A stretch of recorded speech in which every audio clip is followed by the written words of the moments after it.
C'est qu'à un moment donné, chesed, ça suffit pas. Étudier la Torah, ça suffit pas. Parce qu'on peut étudier la Torah et faire du chesed, faire tout tant de choses, et on ne sait pas pourquoi on fait les choses. Peut-être qu'on les fait pour aller savoir. Là où ça devient l'épreuve de vérité, c'est quand on est capable de faire quelque chose, tout simplement parce que c'est bien. Sans qu'il n'y ait aucune force. Sans retour et sans intérêt. C'est-à-dire qu'il faut se poser la question, est-ce que je le ferai si ce n'est pas une mitzvah? Si je ne le ferai pas, si ce n'est pas une mitzvah, on est déjà bien. Parce que ça veut dire qu'on le fait des Shem Shamayim. On le fait avec une sorte de désintéressement.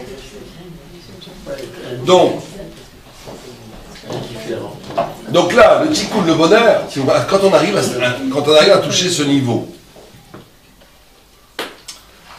le bonheur, ça devient aussi le bonheur de l'autre. Parce qu'on est capable, on va employer un mot un peu compliqué, mais de se dénucléariser. Le nucléaire, c'est pas que la bombe atomique, c'est le noyau avec les électrons autour. Donc, quand tout autour de moi, il n'y a pas vraiment de bonheur. C'est ça qui est tout à fait paradoxal. Le bonheur commence quand je suis capable, et je deviens vraiment moi-même, quand je suis capable de me détacher de moi-même. Quand je suis capable d'être pour l'autre. Pourquoi? Parce que l'homme, au plus profond, il est Tselem Elohim. Il est fait à l'image de Dieu. Or, Dieu n'a besoin de personne. Dieu ne fait que donner. Donc quand la personne donne, quand elle s'oublie un peu, elle se dessaisit de son intérêt. Elle goûte au plaisir de faire plaisir aux autres. Elle goûte au bonheur de faire plaisir aux autres. Elle goûte au plaisir de s'inscrire dans une émotion que je fais la chose que je dois faire qui me dépasse. Pas pour mon intérêt, pas donnant. Il touche à une intensité d'existence infiniment plus grande que la personne qui a un masque pour lui. Il y avait quelqu'un qui disait qu'il y a des pauvres riches et des riches pauvres. Il y a des riches qui sont pauvres. Pourquoi? Parce qu'ils ne savent pas jouir de leur argent, parce qu'ils ne savent pas quoi en faire. Ils sont dans la crispation, ils ont peur de perdre. Donc ils ne savent pas y vivre. Et il y a des pauvres qui sont riches, qui sont là, surtout pour la pointe. Ils aiment faire plaisir, ils aiment offrir. Ils sont beaucoup plus heureux, les pauvres riches, que les riches pauvres. Et donc l'idée du bonheur, ça c'est un bonheur, déjà un deuxième degré de bonheur. Après ce dont on a parlé de l'exaltation de la jouissance physique, il y a l'exaltation de l'émotion du cœur. Et vous savez que ces trois niveaux renvoient à trois niveaux dans l'homme, puisqu'on a la neshama, qui est par rapport à la pensée, on a le ruach, qui est par rapport au cœur, et on a le nefesh, qui est par rapport au corps, au acte, parole, pensée, âme, éternité, émotion, énergie spirituelle qui donne au corps. Ces trois chaque homme a ces trois dimensions. Il y a des gens qui sont plus l'un que l'autre. Les grands sadiques, ils savent voir si vous êtes ruach, si vous êtes neshama, c'est parce que tout le monde a les trois. Mais les gens qui sont principalement, c'est pas de nefesh, ça c'est les gens qui aiment faire, qui n'aiment pas tellement penser, qui n'aiment pas tellement parler, ils sont dans l'action. Ça c'est des nefesh. Et des gens qui sont plus dans l'émotion, la relation, la parole, c'est des rois. Et des gens qui sont plus des penseurs, ils sont intéressés par la vérité, c'est des neshama. Mais tout le monde a les trois. Mais les gens qui sont plus principalement les trois. Donc on ne peut arriver au véritable bonheur que quand on a rédimé ces trois dimensions qui sont en chacun d'entre nous. En chacun d'entre nous. Et donc, ici, ça demande un dessaisissement de soi pour retrouver une autre forme de soi-même qui est ouverte, qui n'est pas fermée vers elle-même. Et ça, on arrive à un bonheur extraordinaire. Une fois, il y avait le Rav Shach qui était avec un homme très riche. Et comment était l'histoire? Ouais. Et il lui a dit, il a vu cet appartement de Rav Shach, tous les Gdolines, Rav Yosef, ils ont des appartements, c'est incroyable. J'ai été les voir. Il n'y a rien. Il y a une table, une chaise, des livres. Et un jour, cet homme riche, qui était un tzaddik, qui donnait beaucoup d'argent au yeshiva, il lui a dit, ah, j'ai vu ton Olam Haba. C'est extraordinaire, cette pureté, ce dépouillement. Il dit, t'as pas vu mon Olam Haba, t'as vu mon Olam Hazé. Il n'y a pas de plus grand bonheur de vivre comme je vis. Je vis beaucoup plus heureux que toi, avec ta piscine, tes trois piscines et ton golf. Parce que l'étude de la Torah, comme je vis, c'est une vie incroyablement, c'est un bonheur exceptionnel. Et Rav Shach a pu dire ça. Il n'avait pas peur de dire ça à quelqu'un qui était... Et donc le troisième niveau après, bien sûr, c'est la vie d'esprit, et ça c'est très important, très très important, surtout aujourd'hui, où avec la rapidité, le business, le travail, les gens oublient de s'intéresser à la vérité. Or, ce qui fait qu'un homme est homme, c'est justement, vous savez qu'il y a une sorte d'une faute d'orthographe dans la Torah. Puisque Vayatser, c'est qu'avec un seul Yud. Or, quand Vayatser Adam, il y a 2 Yud. Dans l'homme, il y a 2 Yud. Alors, pourquoi il y a 2 Yud? Il y a toutes sortes d'interprétations, que l'homme serait double, il serait le mal, le bien, le haut, le bas, l'homme, la femme. Mais Rashi dit que ces 2 Yud renvoient à une double dimension dans l'homme, la notion du kafoul, la notion du double, où l'homme, il a une vie. À chaque instant, il peut avoir un niveau de vie complètement terrestre, mais qui a un écho infini, un écho éternel. C'est ce qu'on appelle Olamazé, Olamaba, le monde du futur et le monde d'ici. Mais ces 2 mondes-là ne sont pas des 2 mondes complètement séparés. Au point où Moïse était arrivé à un tel niveau de sainteté, un tel niveau où chaque moment où il vivait ici avait une double résonance, une résonance dans ce monde-ci, avec tout ce que ça... C'était pas du tout une négation, c'est ça l'originalité de la spiritualité juive. C'est que la spiritualité ne nie pas la vie, elle illumine la vie.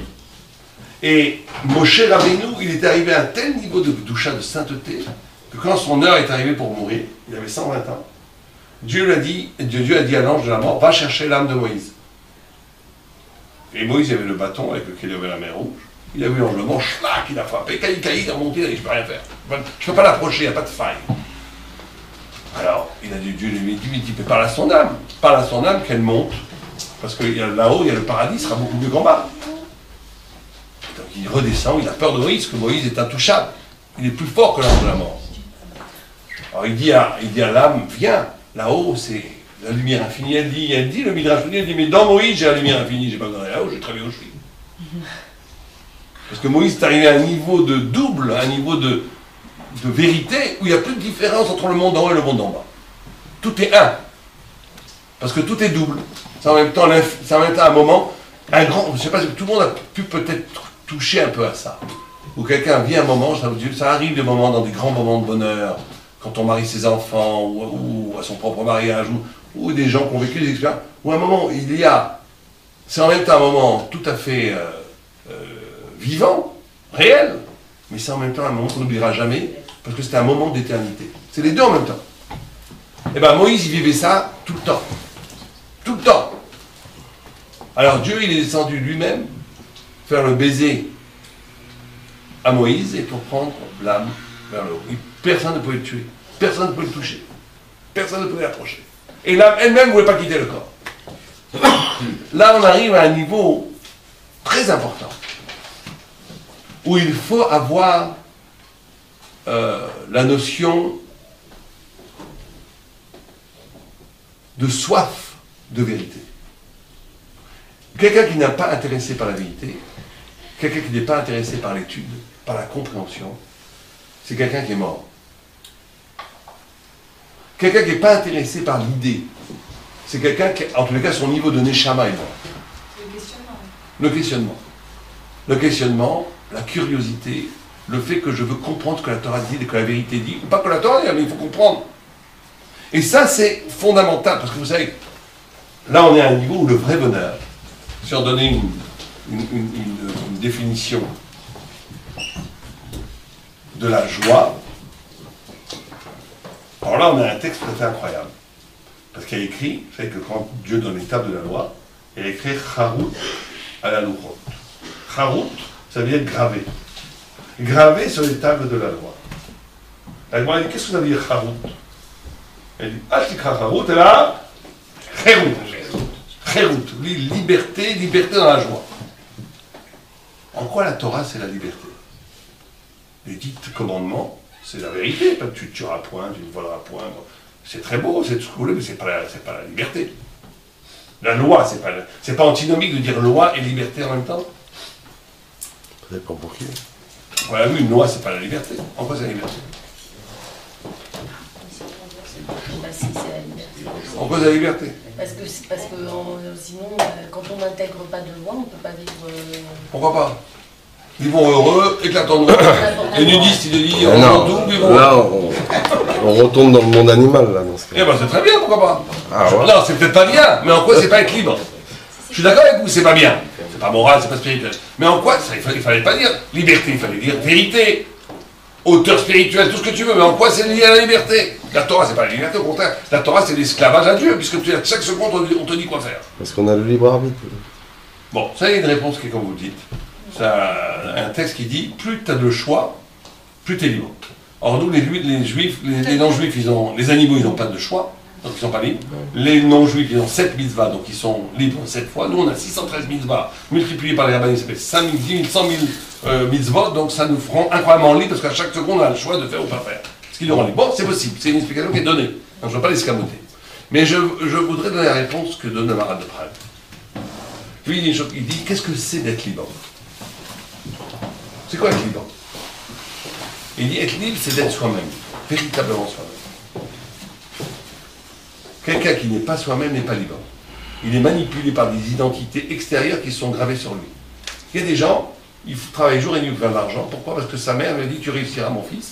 Et ça fait 30 ans que sa mère tu disais, elle est morte. Et il continue à essayer d'arriver à ce que sa mère lui dise.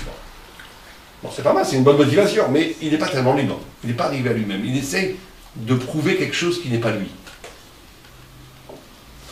La liberté, c'est d'arriver à ta plénitude. Qu'est-ce que tu es toi vraiment? Or, quand la Torah dit que la Torah, c'est la vérité, la liberté, elle veut nous enseigner quelque chose. Elle veut nous dire que les mitzvot, c'est pas un fardeau qu'on s'est rajouté, même si c'est un fardeau de vérité.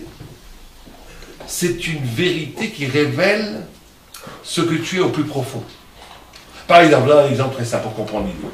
Pourquoi est-ce que vous ne massacrez pas un coup de hache votre voisin sur votre droite? Vous allez me dire, c'est pas l'envie qui vous en manque. Pourquoi est-ce que vous ne le faites pas? Est-ce que parce que Dieu a dit tu ne tueras point?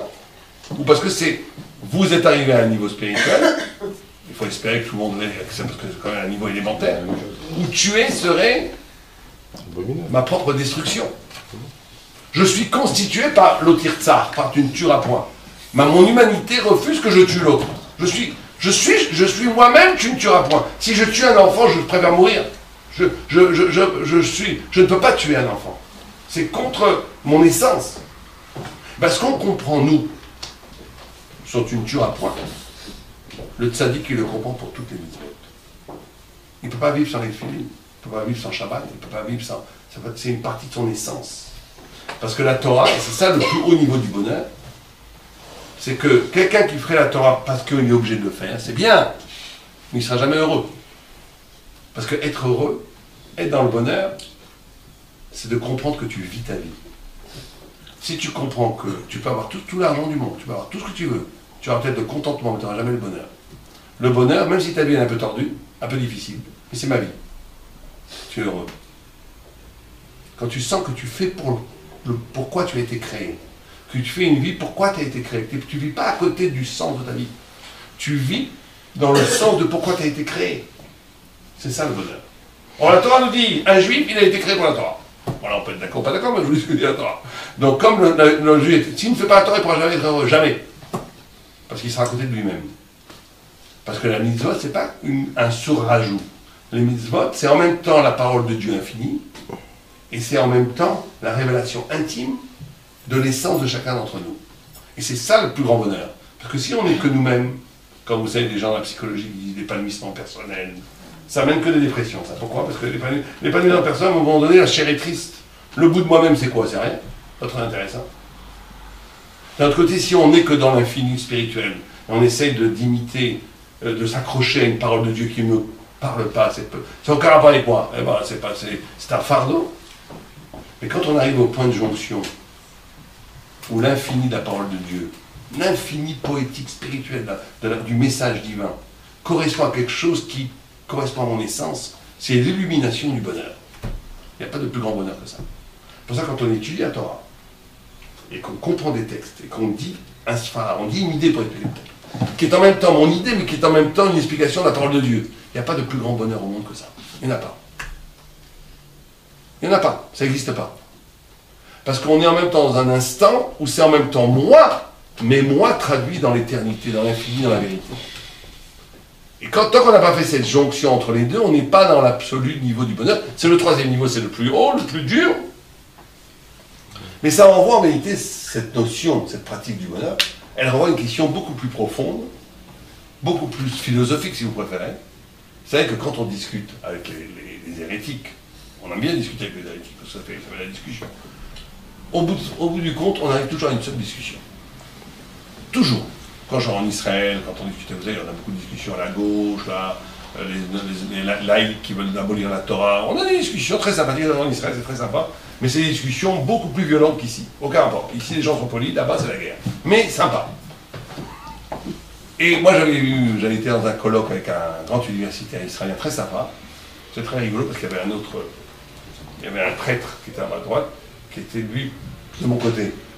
Mais moi, j'avais pas vu tout ça, et tout d'un coup, on est devenu moi et le juif, on a eu une sorte de complicité. On voyait comment la notion du juif était dépassée même les idées. Mais bon, on a compris qu'on est arrivé à un seul point en vérité de discussion. La discussion, c'est qu'est-ce qui est avant. Tout le monde est d'accord qu'il y a de l'esprit, et tout le monde est d'accord qu'il y a de la matière. Tout le monde est d'accord. Tout le monde est d'accord que l'homme n'est pas que matière. Et tout le monde est d'accord qu'il y a de la matière dans l'homme. Mais la grande discussion, la vraie discussion,